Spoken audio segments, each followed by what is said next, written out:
Ferry here with YouTube's Steam It and Steam, and today I have a cookie recipe to share, and they are chocolate chip and marshmallow cookies. I hope you can see that nicely. There you go, pretty.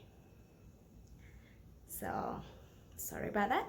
So this cookie has cayenne pepper in it, so you can call it like Mexican hot cocoa cookies, but anyways, it's chocolate cookies with a little bit of spike and cinnamon as well. So it's pretty interesting, but it's pretty nice. Check out the full video to see the recipe to make, or how I made this chocolate chip and marshmallow cookies. I'll see you soon. Bye. So for the dry ingredients, what I have is 1 cup of cake and pastry flour with a 1/3 cup of cocoa powder, a 1/2 teaspoon of baking soda, 1 teaspoon of baking powder, and generous pinch of Himalayan salt, a pinch of cayenne pepper, and also a pinch of cinnamon powder. You just want to mix it. You can omit the cayenne pepper if you don't want it.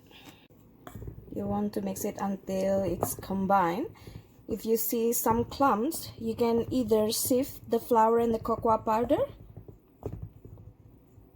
or you can mix it in blender or food processor or using electric mixer, but easier would be with the sifter. And then after it's combined, we're gonna add sugars.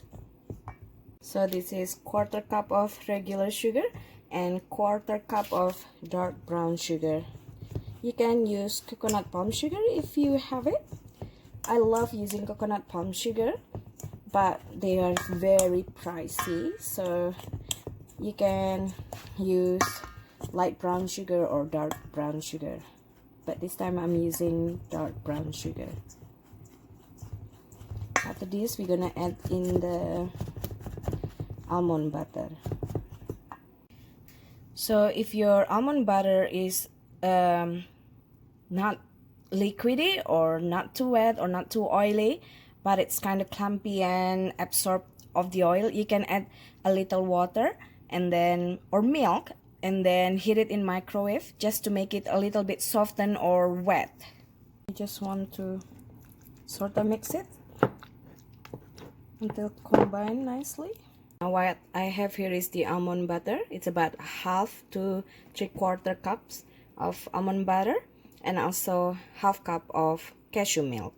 You can use almond milk, so it's not double nuts flavor, but it doesn't really have that difference in flavor once it became cookie. So you can use either any milk of your choice, even water, but of course milk will make it richer in taste. So we're just gonna mix it.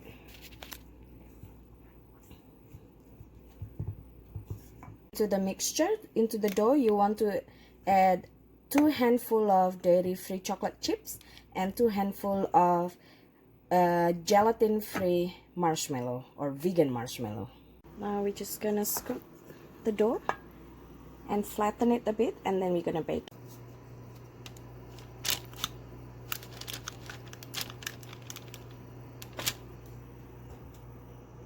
So you just want to flatten them a bit before baking.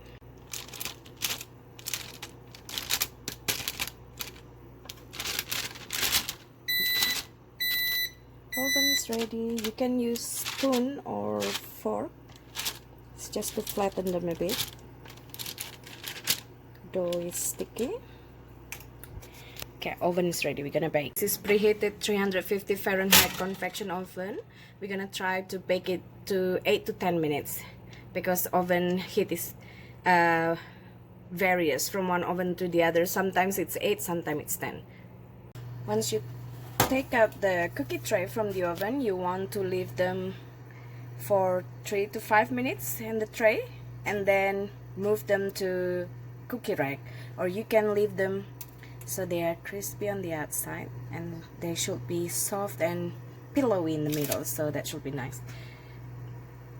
You may lessen the baking time if you want whiter result, or you don't want the marshmallow to burn much, you can lessen the temperature. I mean the time. It was 10 minutes, so I'm gonna try 8 minutes now.